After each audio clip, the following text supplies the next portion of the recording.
ScoMo declares war on the Australian people.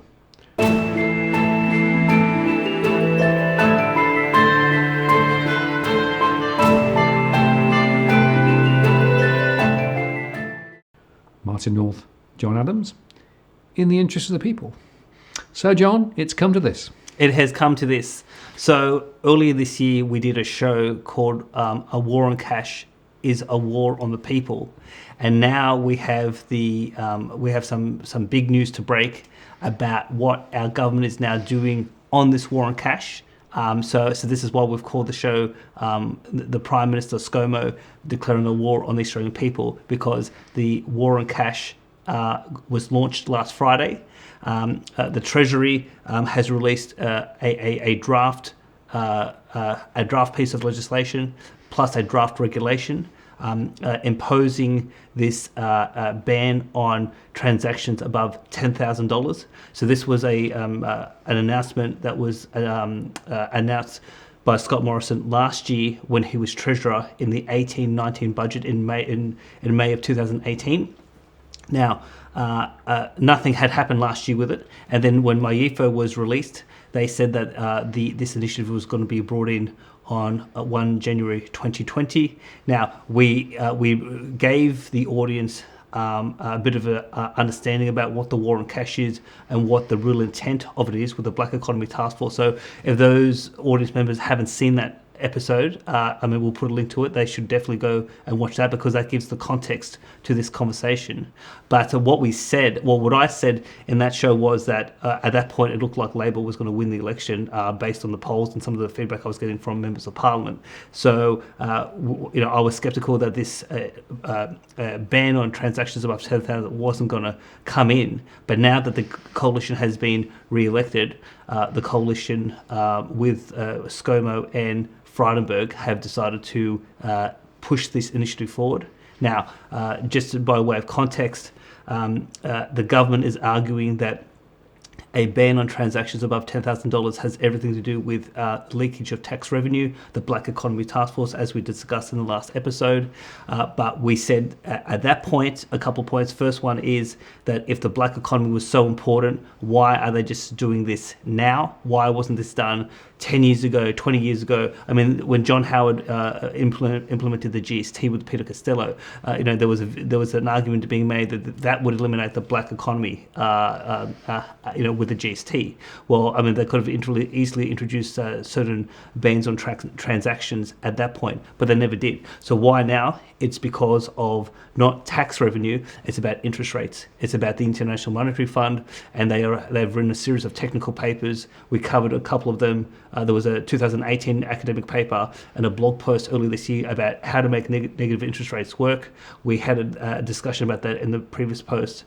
Now, since then, there is a new paper that we'll discuss tonight that goes into how are they going to make interest rates around the world not just negative, deeply negative. And the IMF are wanting interest rates to go to -3%, -4%, because their view is that when you have a recession, interest rates have to be cut between 500 to 600 basis points. Well, we're already at 1% officially. So if we have a recession tomorrow, the IMF is expecting Australia to go to -3%, -4%, -5%. Never been done before in the course of human history, and there are problems around the implementation of that policy, and one is fiscal cash.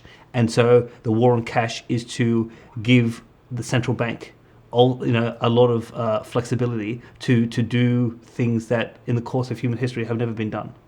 Right, and it's worth saying, John, isn't it? It came out late on Friday, right? I think it was 12 minutes past 5 on Friday afternoon, right? It's funny how important announcements get sort of lost at the end of the week, and perhaps nobody actually picks them up. And secondly, so far as I can see, none of the mainstream media have covered this.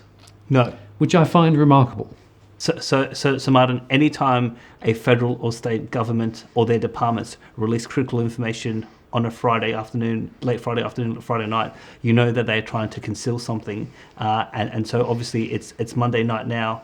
The mainstream media and people in the Parliament have had an opportunity to openly talk about this if they so wish. So far, they haven't, and that's a key signal that they want to quietly take this through without too many people looking at it. So they need to be open enough to say we did consult, but they obviously don't want too many people to be, providing their input about this war on cash. Because one, and we'll go into the detail, but the key point of this is the government will argue that this is the one and only initiative that they're going to do about eliminating the black economy. I fundamentally reject that premise. This is the first of a series of stages that they will do to eliminate cash, because the IMF wants -4, -5% interest rates. And it's worth saying, I think also, John, that the consultation period is actually reasonably short, isn't it? Yes. So the consultation period, it started on Friday, on the 26th of July 2019, and it will conclude on the 12th of August. Right. So people only have effectively a couple of weeks to provide their input about this legislation, and then obviously once the winter sittings or the winter recess concludes and the spring parliamentary sittings come back, the government will be coming back to the House of Representatives to introduce the bill, and then obviously if it passes the bill, then the regulation. And I think it's worth underscoring that this impacts cryptocurrencies. It impacts the value of money. Mm-hmm. As you say, it links back to negative interest rates and monetary policy. That's right. And it fundamentally recrafts some thoughts around the way that money will work in practice. And it's also worth highlighting that there are basically open doors in this so that they can actually then change it again later by regulation. Yes. Which means that once they've actually got this piece of legislation in place, not only have they put the first stage in, but they've got all the doors open there just to continue this journey. Absolutely. So we'll go into that. So first, why don't we actually tell the audience what the name of the bill is? Yep. So it's the Currency Restriction of the Use of Cash Bill 2019. So that is the actual bill, and then they have the regulation, which is the Currency Restriction on the Use of Cash Expected Transactions Instrument 2019. So they're the names of the bill. Now, just to take the conversation slightly backward a second. One of the things we covered in the previous episode was about this international effort to eliminate cash. So we talked about then a number of countries around the world have actually imposed cash bans, and that's been one technique. So we said in the last episode that in France it's illegal to do a cash transaction above €1,000. In Spain it's €2,500. In Italy it's €3,000. And obviously there have been attempts such as in India to eliminate particular physical notes. But particularly the European countries have basically said, you cannot do cash transactions above a certain level. And obviously Australia has decided to follow along that path. Right. So what we're saying is that in future, transactions above those sorts of levels will have to go through the banking and finance system in some way. Yes. Which means that they can be tracked, followed, audited, and very importantly, the system can be turned off. Yes. So a fundamental personal freedom is being given up. Yes. And one of the things that we said in the last show was that this war on cash has enormous ability for government to centralise power, to control the behaviour and the free will and actions of citizens. So this is not about just eliminating, in terms of the so-called black economy, criminal activity, etc. It really goes to the heart of what sort of economic freedom we have in this country, and whether we can openly transact independently of government telling us how to live our lives. Right. And yet that isn't the end of it, because it also steers directly into negative interest rates, monetary policy, and effectively all of the things that follow on from that. Because this is a critical part of being able to execute negative interest rates, isn't it? Indeed. Yep. So in the last show we talked about, there was a blog post published on the IMF website earlier this year, so we'll put it up there, and it was called Cashing In, How to Make Negative Interest Rates Work. Yep. So that was, I think, earlier this year. Last year there was a technical paper written by the IMF called Monetary Policy with Negative Interest Rates, Decoupling Cash from Electronic Money. And so basically both have suggested that cash. When they started implementing negative interest rates, they didn't think that cash would actually play a big role in how people would react, but it actually did. Right, and just to be clear on that, the reason is that in a negative interest rate environment, actually holding cash means that you actually create and hold more value than if you hold the money in the bank because of the negative interest rates. In other words, they charge you to hold money in the bank, whereas in fact, if you hold cash, there's no erosion of the value of the cash. Exactly. So when I've done some recent seminars, I usually I did one on Melbourne just this past weekend, and I held a $10 note, and I asked the audience, what interest rate do you pay on a physical $10 note? And the answer is 0. You get no interest and you pay no interest. So if there is a negative interest rate, you actually make more money by holding a physical note, which is 0, which is more than negative, and therefore, when around the world, when they have tried to implement negative interest rates, there has been hoarding of physical cash, and that has undermined the regime of negative interest rates. And so because they want to take negative interest rates super negative, so not just at negative 0.5% or like Switzerland negative 0.75%, they want to take it to negative 3, negative 4, negative 5, that they're petrified of massive cash hoarding, and so obviously they're trying several techniques of how to provide disincentives for people to hoard cash under that world. Right, and there's a question in my mind about, does that also apply to gold? Because effectively gold is also holding physical value, right? So in a way, people who hold gold are also essentially flying in the face of negative interest rates, aren't they? Yes. True. But in relation to this bill, we'll get to the gold and silver element because I think it's a little. Well, there's some technicalities with that I'll be actually writing to the Treasury to say you need to clarify that aspect in terms of the bill. But obviously, just to also say that in another episode we did earlier this year, the Economic Emperor of Australia will crush you. We revealed that after the election, one of the assistant governors at the RBA met privately with the commercial banks. They had a lengthy discussion about unconventional policy, and it was expressed at that meeting that the RBA was ready to launch negative interest rates ahead of QE, and there can be no doubt that the intention of the government, even though there was, again, no electoral mandate to do so, is they will take interest rates negative. And this bill, about imposing a limit on terms of cash transactions, it is purely about implementing extreme monetary policy because they have the biggest bubble in the history of the world, and they can't take interest rates much further before the recession or before a global shock, and they're all getting nervous about, we're getting close to the zero bound, and this may blow up in our face. So we need to take interest rates even further than what it is, and so we need that flexibility, and this is what the real agenda is all about. Okay. Well, let's then look in more detail at that new IMF paper, because I think this is really a seminal piece of material, right, and really does drive that context very hard. Yes. So in April of this year, there was a new IMF paper that was published. The title of it is, and we'll put it up on the screen, Enabling Deep Negative Interest Rates to Fight Recessions, a Guide. And so it's an IMF working paper by two technical writers for the IMF. Now, I have read this paper today, and so there's a couple of really interesting quotes that sort of really highlight what the real agenda of the government and the RBA in the domestic context. And it's worth saying, of course, a working paper isn't official IMF policy, right?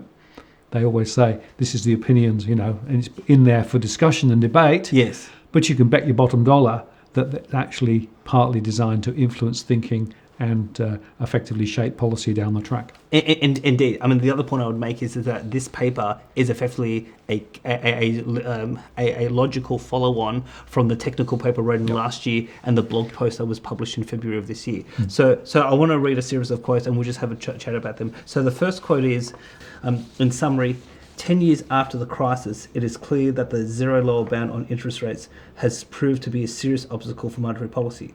However, the zero lower bound is not a law of nature, it is a policy choice.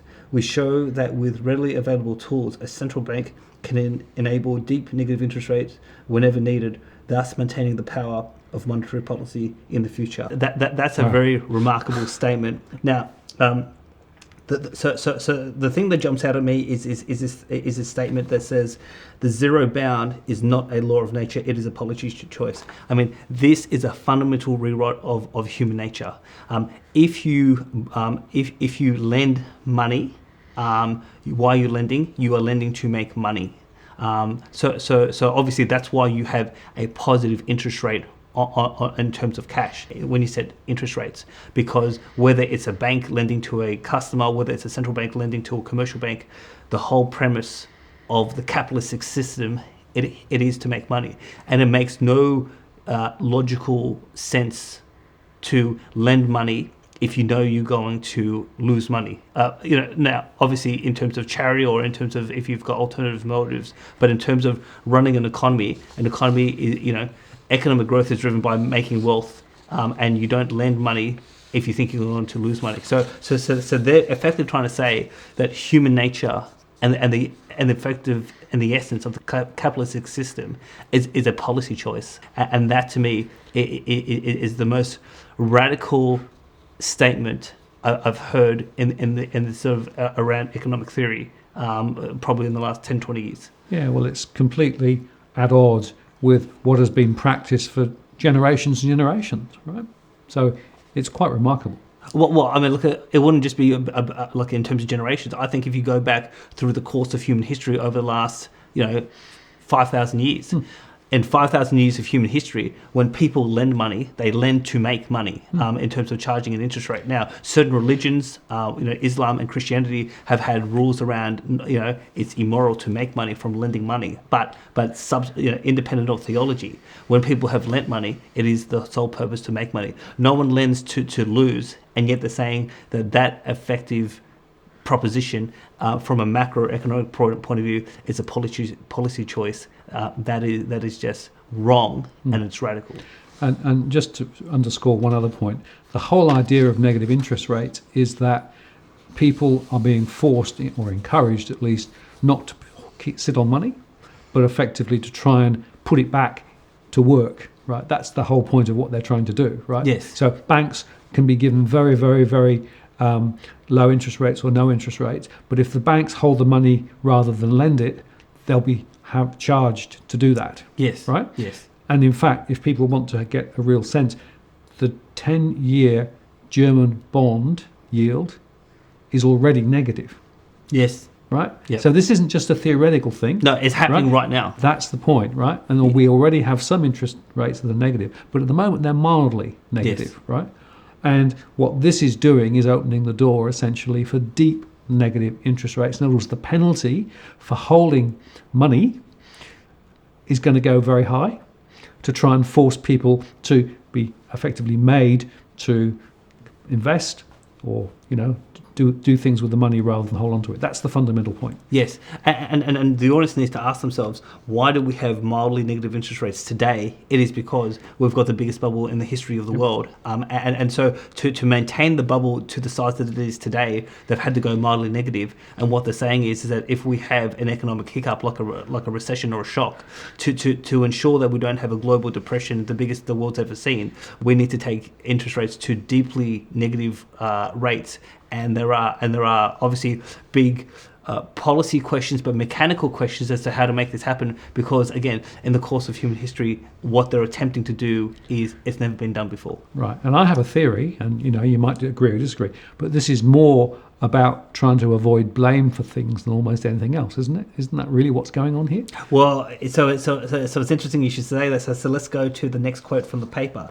Quote: "In our view, central banks have only a short period to get their job done before getting blamed for a slow recovery and even for a low natural rate. Hence, as compared to using mild negative rates for a long period of time, the use of deeply negative rates for a short time has political advantages." So basically what they're saying here is that if we have a shock, that the central bank is under enormous pressure to get things going again, rather than having a slow recovery or no recovery or a catastrophe in terms of a depression. And so they're saying the only way that from their point of view can be achieved is through super low negative interest rates, and they think that if they get interest rates to -4, -5, that's going to give them a political advantage if they can pull off the Great Houdini Act. But one of the things we made in the previous show, and this is again going back to their papers from their 2018 technical paper, is they said on a number of technical questions, we don't know exactly how this will how this will operate in practice because it's never been done before and there's no empirical evidence. So a lot of this is still, the rationale of negative interest rates and whether it will actually work in driving economic growth, in terms of keeping inflation low, in terms of financial stability. All of this is just a massive guess, and billions of people are basically little pawns in a chess game, and it is the greatest monetary experiment that they're about to launch in the next short while. What's it like to be a guinea pig, eh? That's exactly what we're being exposed to at the moment, isn't it? Exactly. Yeah. But we're a guinea pig with no democratic consent, yes. With no politician or central bank fronting the people and saying, in order to stop the greatest depression in the course of human history, we really have to throw the dice. Otherwise, it's curtains for everyone. No one's willing to say that, but that's in essence what they're saying right here. Right, and that actually goes to the third slide, right, which I think we're going to look at now, which essentially underscores again that this, from their perspective, the political cost of doing this is worth it. Yes. So in terms of the next quote that I've put out on the paper is, quote, our view is that when needed, deep negative interest rates are likely to be worth the political cost. So obviously with this quote, they're saying that there is a political cost, but if they roll the dice and it works, the benefit of this is worth the political backlash, because one would expect that there could be potential backlash if they took interest rates to -4, -5%, because again, confidence among business, among the ordinary citizens, are going to say, hang on, this makes no sense. Why are we doing this? Why won't our central bank and our government explain what's really going on? So that's part one of the quote. Let me just go on, because this goes to the issue of paper money. While the complete abolition of paper currency would indeed clear the way for deep negative interest rates, whenever deep negative interest rates were called for, such proposals remain difficult to implement since they involve a drastic change in the way people transact. So when I read this paper, they did say that that eliminating cash would be effective, but there is political resistance to eliminating cash, and so one of the techniques we spoke about in the last show is about this idea about putting a cost on physical cash as opposed to electronic money, and basically force people from a pricing point of view to use electronic money rather than holding physical cash. But obviously, what our government is trying to do is slowly get us used to a society with no physical cash, and we spoke about that in the last show. So it's not just this proposal, but there are things happening in the banking system that are encouraging more electronic transactions, and we're being slowly shifted by the central bank, by the commercial banks, by government to move away from cash, and there is now there are efficiencies in terms of the system, but by having more electronic payments, but separate to that, now given the precarious nature of the global economy and the global debt bubble, this in the domestic context is the first salvo in this process of trying to really clamp down on cash being used throughout Australia. Yeah, so I guess there are two observations there. The first is, I think we've been sleepwalking into this future for some time, right? Yes. Little by little breadcrumb steps, as it were. But if you stand back and think about it, then effectively, you can see that there's a clear direction away from cash towards electronic and all the controls. The second is, I've got to say, what does this say about democracy, right? Because there's nobody that I know of would say we've signed up for this. No. And yet it's being imposed. Well, it's being imposed. So that's why we did the previous show about the economic emperor will crush you. Because, again, Philip Lowe, he has effectively full dictatorial power in terms of what he can do with monetary policy. And obviously this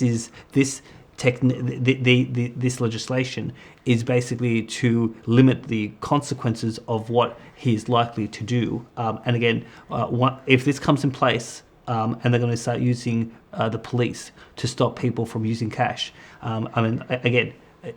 Philip Lowe's powers will go to even more astronomical levels. Okay, so with that sort of context, we should probably look at the bill then in some detail as proposed. Shall we do that? Yes. So basically, the bill basically applies a legal limit to all cash transactions equal to or in excess of 10,000, except for those that are exempted in the regulation. So the bill says everything will be banned, and the regulation says some things will be excluded. And we'll get to why. I mean, it's interesting they've constructed the Act and the regulation the way they have, but we'll talk about that in terms of a second. Now, in terms of what do they mean by cash? Now, there is the Anti-Money Laundering and Counter-Terrorism Finance Act 2006, and in that act there's two definitions. There's one for digital currency and there's one for physical currency, and this new legislation is relying on those definitions to explain what cash is. So let's actually go to those definitions now. So we're going to start with the definition of digital currency. So this is Anti-Money Laundering and Counter-Terrorism Financing Act 2006. Digital currency means a digital representation of value that functions as a medium of exchange, a store of economic value, or a unit of account, is not issued by or under the authority of a government body, is interchangeable with money, is generally available to members of the public without any restriction on its use as consideration, or a means of exchange or digital process or crediting declared to be digital currency by the Anti-Money Laundering Counter-Terrorism Finance rules. Now, what is that? What is that definition really saying? It's cryptocurrencies. Yep. So, because the key thing is that something that is not under the authority of a government body. Well, that's Bitcoin. All of those Bitcoin, the altcoins, that's what digital currency is defined as. And so under this legislation, cash includes cryptocurrencies. So that's point number two. So let's go to then now the definition of physical currency. Quote, physical currency means the coin and printed money, whether of Australia or a foreign country, that is designated as legal tender and circulates as and is customarily used and accepted as a medium of exchange in the country of issue. Now, obviously, the key point on this definition about physical currency is what is legal tender. So there's obviously in terms of cash, like in terms of whether in terms of coins, in terms of notes issued by the government, that is considered legal tender. Now, on the issue of gold and silver, now some forms of gold and silver is considered legal tender. So, for example, coins issued by the Perth Mint, where it has the Queen's head on, that is considered legal tender. Now, there are other potential gold and silver products that are being sold on the marketplace that people know I'm involved in. But the question is, are those other forms of gold and silver covered under this legislation or not?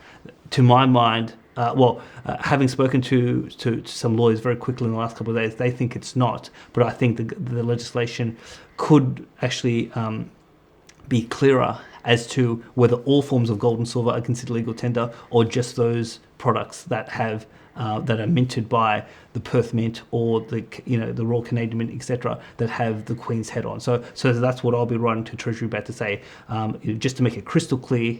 If this is to become the law, this is a point of confusion that it would be the legislation would be strengthened if you could make that point. But obviously, here we have basically anything issued by government as legal tender, or if it is a digital currency not issued by government, that is what is encaptured in this band of $10,000 or above. Right. And the way it's been framed, just to repeat that, is everything's included except when it's not, and then they actually outline a series of exemptions, don't they? Yes. And the point about those exemptions is that's effectively in the regulation, which means that they can vary those exemptions later without having to bring it back to Parliament. Yes, exactly. So the Act will be passed by Parliament, the regulation will be made by the Assistant Treasurer, and therefore that if there are subsequent amendments to the regulation, that doesn't require a new vote in Parliament, it just requires a new regulation issued by the Assistant Treasurer. Although, usually legislative instruments have an ability to be disallowed by the Senate. there are questions as to whether this regulation is captured or not in terms of that regime. But in terms of what are the exemptions on this cash band? So according to the regulation, so Section 5 talks about personal or private transactions. So basically, now in our last show, I gave the example of if I had $12,000 and you had a car and I wanted to purchase that car from you, so this exemption saying that is still legal. Yep. But what they're saying is banned is if you were a business running a car yard, I couldn't come with $12,000 and buy a car from you in cash. That this law says that is illegal. So that's what they say. Basically, instead of saying to enterprise transactions or business to business transactions, that's covered in this. But individual to individual of a non-commercial nature, of a non-enterprise nature, that is exempt. Yep. So that's Section 5. Section 6 refers to certain payments involving anti-money laundering or counter-terrorism financing rules or anything that's involved in that. Section 7 talks about public officials doing their jobs. So if the police, intelligence services, the Reserve Bank or the Royal Mint are doing cash payments above $10,000, they are exempt. Section 8 is cash in transit providers. If you're trying to transfer money from point A to point B, if there is a intermediary in the middle that's helping with that cash flow, they are exempt. Now, digital currency. So here's the thing: they've put digital currency in the Act, but then they've said in the regulation it is exempt. Now, so if this passes, cryptocurrency. So if you want to use crypto, if I had 12,000 of Bitcoin and you were a car yard, I could still use my Bitcoin to buy a car from you because it's exempt. But obviously the key point on this is that down the track, while as things start to heat up with the in terms of the monetary system, the government has the ability to just hit the switch and make crypto transactions above 10,000 illegal. So this is a sleeper. It's a sleeper sort of section in the regulation saying that, because what are they trying to do here? They're trying to say to the ordinary citizen that we're not going to control private individual transactions. We're not going to control crypto, but they've effectively put these as sleepers, and they can just hit the switch whenever they want. And so again, these exemptions I think are just in here to provide the government with sufficient excuses to downplay any concerns. But obviously, because it's in the regulation and they don't have to go back to Parliament, in effect, they're just flagging that at some point, no, they're going to switch these exemptions off, particularly about Section 5 and Section 9. And obviously Section 10 is non-cash payments that are not reasonably available, and they say that this is a rare exception. So, for example, if it was an emergency and I needed to give you $12,000 and I couldn't find a bank to wire the money, they say that in that rare exception, we can do the transaction if you were a business. But who determines what is an exceptional circumstance or not? It's the language is so fuzzy. If the government says, okay, you conducted an illegal transaction, we said it was rare and it was something that we had to do, it would ultimately go to court and a judge would have to make some determination about what is an exceptional circumstance that would cover under Section 10. I guess there's one that springs to mind is, if there was a massive natural event and all the systems and electronic systems went down, yes, no power, right? You could argue that Section 10 could come into play at that point. Yes. That would seem reasonable to me, yep. But the government and elements of the establishment don't seem particularly reasonable. So while that seems reasonable, who knows what they'll do in that circumstance. So then obviously the question becomes is, well, if you break the law, so if you were a business and I still came to you with $12,000 and you're willing to accept the $12,000, well, what will happen? So basically, it would be a criminal offence to either make or accept a cash donation equal to or in excess of $10,000. The maximum penalty is up to 2 years jail or 120 penalty units which is $25,200 fine. So if you're a car yard and I'm willing to give you $12,000 in cash, you're willing to give me a car, everyone's happy, we've hurt no one, we could go to jail for 2 years, or we could pay the Commonwealth $25,200 as a penalty for breaking these rules. It's pretty shocking, isn't it? Well, of course, but obviously this is why in the previous episode we called it a war on cash is a war on the people, because this goes to the very essence of freedom to be able to conduct commerce without government control and interference. But obviously, and here's the thing, having been, now I'm no longer a member of any political party, but I used to be a member of the Liberal Party. Now the Liberal Party has this philosophy of liberty. And obviously, that's one of the reasons why I wanted to go work for the coalition in 2012-13 as an economic advisor, which was to restore greater liberty, economic liberty in the economy, because that, I believe, generates more prosperity.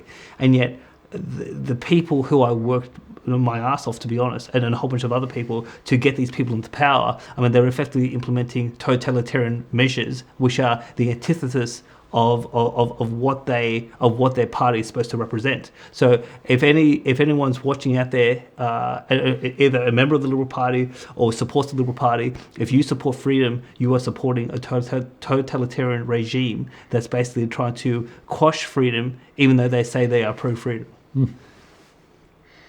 Good point.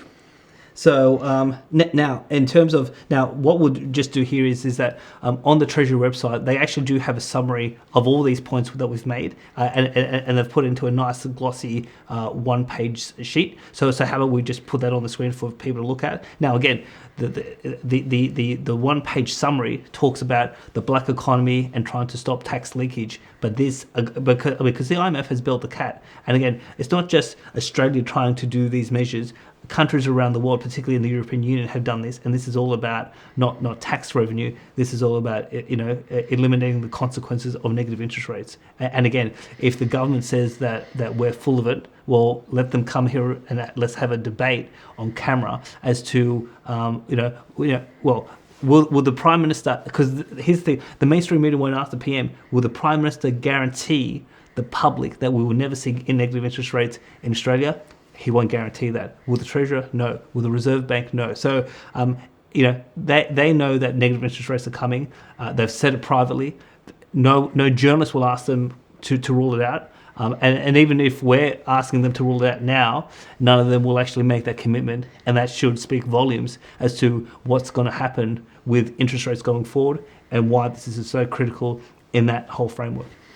Yeah, it is really an amazing situation if you stand back and think about it, because on one hand they will be using the argument that this is all about the black economy and we're just making sure that there's no fraud and no tax leakage, etc., right? But below the waterline, it is absolutely fundamentally changing democracy. It's changing the way that money works, and it's allowing the negative interest rate monetary policy to basically flow through. Exactly. Now, in terms of some specific concerns I have with this legislation, so the first one is that they've set the cap at 10,000. Now, when the Black Economy Task Force was going through its consultation process, KPMG, and we mentioned this in the last show, and there was a report by the Australian Financial Review, we'll put it up on the screen again, they called for a lower cap. So now, if they wanted to change the cap, the way it's constructed, they would have to go back to Parliament to change the cap. But obviously, in precarious economic times, it is easier to get parliamentarians to agree to more extreme measures, because they say if you do not do this, the world will come to an end. And obviously, that's how the Americans passed the $700 billion bailout of in terms of Wall Street. They basically said that we could have a civil war within days if you don't pass this, because the banking system would collapse, ATMs wouldn't work, and there would be chaos on the streets. So members of Congress actually came out and said this is what we're told privately. So even though it's 10,000 now, there will be, I believe, an attempt at some point to lower the cap to 5 to 2, and obviously the lower the cap, the more restrictions on economic freedom that we would have in Australia. So that's point one. Obviously, in terms of point two, the exemptions are listed in the regulation as opposed to the Act, which basically means that the Assistant Treasurer can switch off these exemptions whenever they can. So if anyone makes a stink now and says, hey, you're taking my freedom away, I want to do this, I want to do that, the Treasurer may say, hey, cryptocurrencies is exempt, private transactions between individual Australians is okay, we've exempted that. Well, it's in the regulation, it's a switch. They're going to switch it off at some point when they need to. Now, according to the draft bill that's on the Treasury website, so Division 2 of the bill talks about offences. Now, there's a Part 1 and there's a Part 2. Now, Part 2 is actually not printed in the bill. So there is more to come on this legislation So here's the thing. They've said, here's the exposure draft, give us feedback, and there's parts of the bill missing because it actually says Part 2 to be inserted. Well, what the hell are they going to insert? And what additional criminal offences are they going to introduce that they can't tell the public at this stage, and they're trying to sneak it in? So that's a big concern. And obviously, Part 4 is the government hasn't made it clear as to how will they enforce the law. So obviously, if you and I are a private, if you're a private business down the street, and I'll come to you and have a private chat. Now, how is the government going to figure out if we're conducting an illegal cash transaction or not? Are they going to surveil us using our smartphones? Are they going to use, wiretapping? Are they going to use spies on the streets? How extensive will the surveillance be to actually to clamp down? So obviously, if it's cryptocurrencies, there's ways to control that without being too intrusive. But if you're trying to really clamp down on cash transactions, you need significant evasive surveillance to figure out if people are breaking the law or not. So how are they going to track that? That's a big question in my mind. And again, I think when I read, I think some of the elements around some of the Black Economy Task Force consultation papers, one of the questions that came up was enforcement. And again, I don't think the government has been fully transparent as to how will this be enforced, because obviously, if it can't be enforced without intrusive surveillance, well, then the effectiveness of the law really comes into question. Sure, and it seems to me there's part of this is also what is a transaction, right? So, for example, if you are going to pay in 6 parts, all below $10,000 each, right? But it's actually one physical transaction, right? Is that caught? Yes. Oh, yeah. No. Look, I'm glad you mentioned that because they did actually say that. So this covers either a single transaction or a series of transactions that are part of a series of payments, part of the one transaction. So if we made if I bought the car from you for $12,000 and I paid 6 transactions, $2,000 each. Well, that is still 6 payments for the one transaction. Right. That would be captured. Right, but the implication of that, exactly as you say then, they'd have to have a lot of surveillance capability to identify the transaction and the individual payments and align the two, right? Indeed.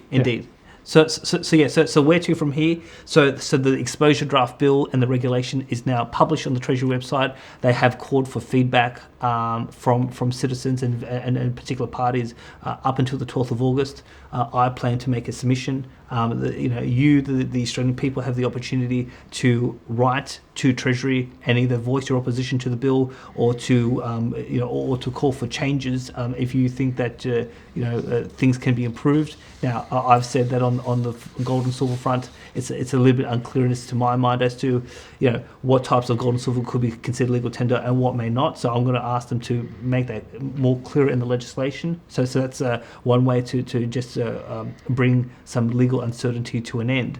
But the other obviously point is if you are opposed to this type of regime coming into Australia, we only have. So we have a 2-week consultation period, and then probably by early September, this will be introduced into Parliament, and they're going to try to quietly bring this into law. And so we only have a month to 6 weeks to basically stop, a regime that, to be honest, I took an active part to put in power by working for them. We only have 6 weeks to stop this massive intrusion of power coming into the lives of ordinary Australians. And I'll be mobilising people who I know, and again, I'll be mobilising people to stop this. But yes, when I found this out yesterday morning, I texted 5 federal MPs and said, "What the hell is your government doing? I mean, I don't want to be attacking your Prime Minister and your government every week, but you're basically giving me no choice. If you're going to try this sort of crap every week, well, I mean, what are you going to expect from former coalition advisors who are pro-freedom, pro-liberty? You're going to get, my passion, my position, because this is just plain wrong." Yeah, and I think it's also, viewers might want to actually lobby their MPs, and Absolutely. actually, ask them questions about this, because I'm betting you that most MPs will have no idea about this at all. Absolutely. Well, yeah. So I mean, look, I think most MPs.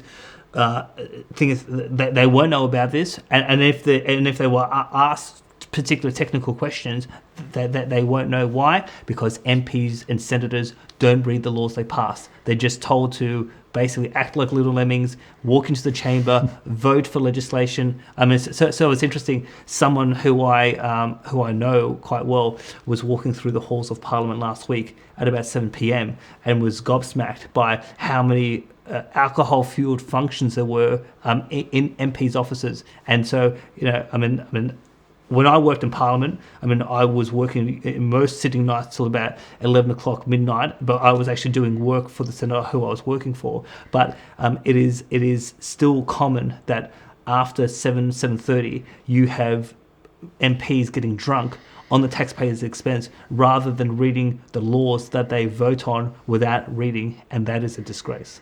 Yeah. And so the bottom line is this, right? This is monetary madness. Absolutely. Right? So in the interest of the people, we need to make sure that people understand what's happening. Yep. And it's not too late to have a voice.